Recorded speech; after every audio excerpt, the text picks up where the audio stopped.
Bonjour, chers amis internautes. On démarre cette une des journaux comme il est de coutume par le quotidien Maison, le quotidien béninois d'information générale et d'analyse, l'informateur qui ce matin en manchette nous propose prise de décret concernant le secteur pharmaceutique et les contrôles sanitaires. Patrice Talon, soucieux de la santé publique, le Canard nous écrit en manchette avec pour illustration la photo du président de la République que le président Patrice Talon a très à cœur la santé de son peuple. En conseil des ministres de ce mercredi 6 novembre 2024, il a adopté environ 15 décrets portant sur le secteur pharmaceutique et les contrôles sanitaires. Retrouvez des précisions sur le compte rendu du Conseil des ministres de cette semaine dans les colonnes de la parution de ce matin du journal. Décentralisation, le budget primitif du maire de Glazoué rejeté. Que comprendre des mobiles de ce rejet? Élément de réponse en page 4. Présidentielle aux États-Unis, Donald Trump de retour à la Maison Blanche. Affiche publicitaires illégaux dans le Grand Nokoué, les auteurs sous menace de sanctions. À l'oreille droite, le titre Journal École qui vous convie à découvrir dans les colonnes de sa parution les productions journalistiques des étudiants en formation sur les différents campus de l'ESAE, l'école supérieure d'administration, d'économie, de journalisme et des métiers de l'audiovisuel qui a ses campus dans les villes de Cotonou, d'Abomey-Calavi et de Parakou. La Nation, ce matin en manchette, parle de projet de loi de finances gestion 2025. Les députés aguerris pour son examen et vote. 1010 milliards 319 millions de francs CFA pour les investissements publics. Retrouvez d'amples explications à la page 3. Régulation des marchés publics au Bénin. Regard croisé sur les mécanismes, innovation et sanctions en page 8 et 9. Santé, de nouvelles mesures pour structurer le secteur. Nous communique également le quotidien de service public. Fraternité en manchette présidentielle de 2024 aux États-Unis. Donald Trump, l'homme qui déjoue les pronostics, impression de quelques citoyens africains vivant aux USA, les dates clés avant l'investiture du 47e président des États-Unis. Retrouvez le dossier que propose la rédaction aux pages 3 et 4. On peut lire également à la une de Fraternité de ce matin, interdiction des affichages publicitaires anarchique dans les communes du Grand Nokoué. Le gouvernement invite au démantèlement sous week-end des mesures répressives contre les contrevenants. Le matinal à présent, morcellement et vente du site de maraîchage de la zone Siké à Semekoudji.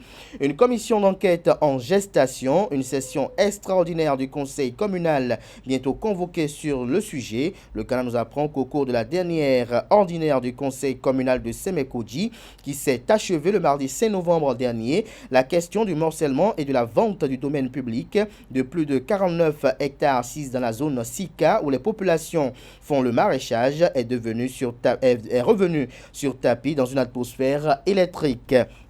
Dans leur grande majorité, les conseillers communaux ont expressément invité le maire Jonas Benameto à convoquer une session extraordinaire en vue de la constitution d'une commission d'enquête sur ce dossier qui continue de faire des vagues au sein de la commune. L'article à retrouver en page 11. Passation de marché de table-banc, magouille en vue à la mairie de Bokombé que dénonce le confrère. Élément de réponse à la page 2 de sa livraison.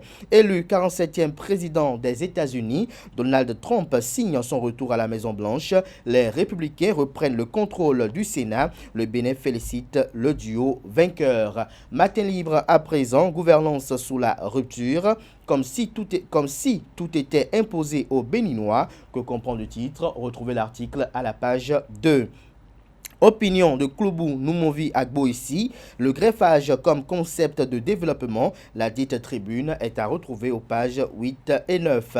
Le Béninois libère ce matin en manchette, atteinte à la sûreté de l'État et non un coup d'État. Au lot a gravement scellé le sort de Olivier Bocom. L'honorable Rachid Banamassi avait donc raison. Que comprendre de tout ceci? Élément de réponse à la page 3 de la livraison de ce matin. Directeurs généraux et directeurs des organes de presse de la SRT RTB, la Haute Autorité de l'Audiovisuel et de la Communication AC veut pouvoir ses postes.